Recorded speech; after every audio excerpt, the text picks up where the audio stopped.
اور ایک خامی جو قرآن بیان کرتا ہے انسان کی، وہ کیا ہے؟ ان الانسان لربہ لکنوت، کہ انسان جناب کنجوس ہے، صدقہ نہیں کرتا ہے، بخیل ہے، کنجوس ہے، کسی کو کچھ دینے کے لیے روادار نہیں ہے۔ اور ہمارا یہی حال ہے، ایک چیز ہوتی ہے ہم خود بھی استعمال نہیں کرتے اور کسی کو بھی فائدہ نہیں دیتے، کسی اور کو بھی نہیں دیتے۔ مسلمان کی شان یہ ہے کہ مسلمان جناب اپنے سے دوسروں کو فائدہ پہنچائے، یہ مسلمان کی شان ہے۔ اپنے آپ کو جناب نیچا رکھے، دوسروں کو فائدہ پہنچائے۔ حضور نبی اکرم صلی اللہ علیہ وسلم کے پاس ایک شخص آیا، کہا کہ مجھے کھانا چاہیے۔ اللہ کے نبی نے ایک صحابی کے ساتھ بھیج دیا۔ صحابی نے گھر جا کر پوچھا کہ بھائی، بیوی سے پوچھا کہ بھائی مہمان اللہ کے نبی نے بھیجا کو کھانا، بیوی نے کہا تو کھانا تو کوئی نہیں ہے، صرف ایک بندے کا کھانا ہے، آپ کے بچوں نے بھی نہیں کھایا، میں نے بھی نہیں کھایا، آپ نے بھی نہیں کھایا۔ بندے نے کہا کہ بچوں کو بہلا کر سلا دو، کھانا لے آؤ، تم بھی بیٹھ جانا، میں بھی بیٹھ جاؤں گا، مہمان بھی بیٹھ جائے گا، کھانا لے آنا، لالٹین ہے اس کو صحیح کرنے کے بہانے بجھا دینا، جب لالٹین بجھ جائے گا تو اندھیرا ہو جائے گا، کھانا شروع ہو جائے گا، مہمان سمجھے گا کہ یہ بھی کھا رہے ہیں اور ہم نہیں کھائیں گے، مہمان پیٹ بھر کر کھانا کھا لے گا۔ یہ عمل اللہ کو پسند آ گیا، اپنے آپ پر دوسرے کو ترجیح دے دی۔ سمجھ آ رہی کہ نہیں؟ اپنے آپ پر دوسروں کو ترجیح دے دی۔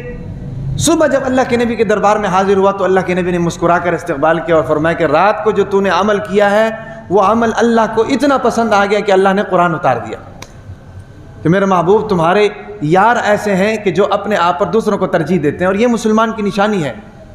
یؤثرون علی انفسہم ولو کان بہم خصاصہ، قرآن کی آیت۔ خود بھوکا رہتے ہیں، دوسروں کو کھانا کھلاتے ہیں، خود پیاسے رہتے ہیں، دوسرے کو پانی پلاتے ہیں۔ صحابہ کرام کی زندگی بھری پڑی ہیں۔ ایک غزوے کے موقع پر جناب گھمسان کی جنگ ہو رہی ہے، کسی صحابی نے پانی مانگا، شخص پانی اس کے پاس لے کر گیا، پانی پلانے لگا، دوسری طرف سے پانی کی آواز ہے، صحابی نے کہا سب سے پہلے اس کو دو، پھر اس نے کہا آگے دو، آگے دو، آگے دو، آگے دو۔ جب واپس آ کر دیکھا تو سب شہید ہو چکے تھے۔ یہ صحابہ کرام کی مثالیں ہیں بھائی۔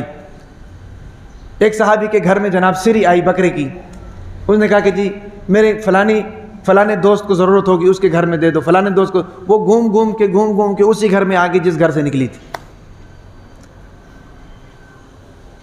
بھئی ایسی محبتیں اور ایسا اتفاق اور ایسا اتحاد اور ایسی ایثار اور ایسی قربانی، اس چیز کی ہمیں ضرورت ہے آج، خاص کر اس دور میں جہاں امت مسلمہ جناب ظلم اور بربریت کا شکار ہو رہی ہے۔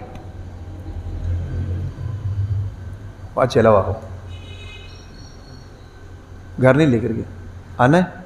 آ جاؤ، پھر سونا نہیں ہے، آ جاؤ۔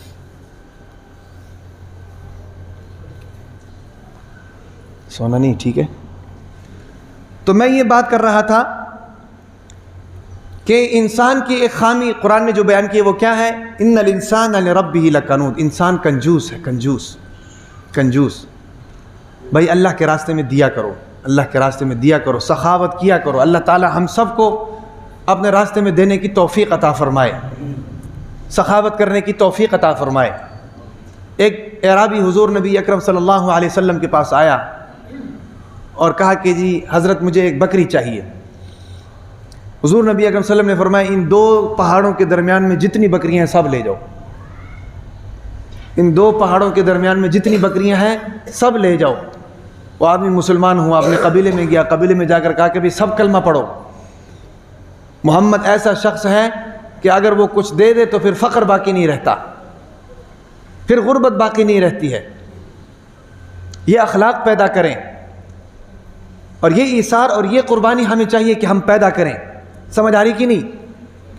اور قرآن کی ایک آیت ہے الذین ينفقون باللیل والنہار سرا وعلانیہ فلہم اجرہم عند ربہم ولا خوف علیہم ولا هم يحزنون، کہ وہ لوگ بھی ہیں کہ جو دن کو بھی خرچ کرتے ہیں، رات کو بھی خرچ کرتے ہیں، چھپا کر بھی خرچ کرتے ہیں اللہ کے راستے میں، اور جناب اعلانیہ طور پر بھی اللہ کے راستے میں خرچ کرتے ہیں۔ اللہ تعالیٰ کہتے ہیں کہ وَلَهُمْ أَجْرُهُمْ عِنْدَ رَبِّهِمْ، ان کا اجر ان کے رب کے پاس ہے، وَلَا خَوْفٌ عَلَيْهِمْ وَلَا هُمْ يَحْزَنُونَ، ان کو کسی چیز کا خوف اور کسی چیز کا غم نہیں ہے۔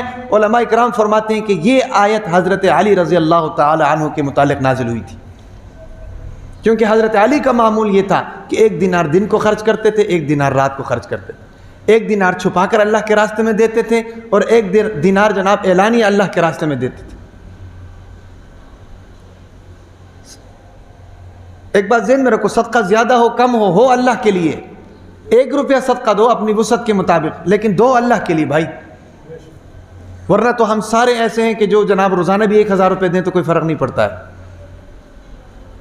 اللہ کے لیے دو، دیکھو پھر آپ کے مال میں کیسے برکت آتی ہے، رزق میں کیسے برکت آتی ہے، اولاد میں کیسے برکت آتی ہے بھائی جناب، کاروبار میں کیسے برکت آتی ہے، بھارے نیارے ہو جاتے ہیں، دن دگنی رات چگنی ترقی ہوگی کاروبار میں۔ لیکن اس پیسے کو اللہ کے راستے میں خرچ بھی تو کرو نا بھائی، اور اللہ سے یہ دعا کیا کرو کہ یا اللہ ہمیں اتنا دیں کہ ہم راضی ہو جائیں، اور یا اللہ ہم آپ کے راستے میں اتنا دیں کہ آپ راضی ہو جائیں، پھر تو مزہ ہے بھائی کاروبار کا، اللہ سے کاروبار کا۔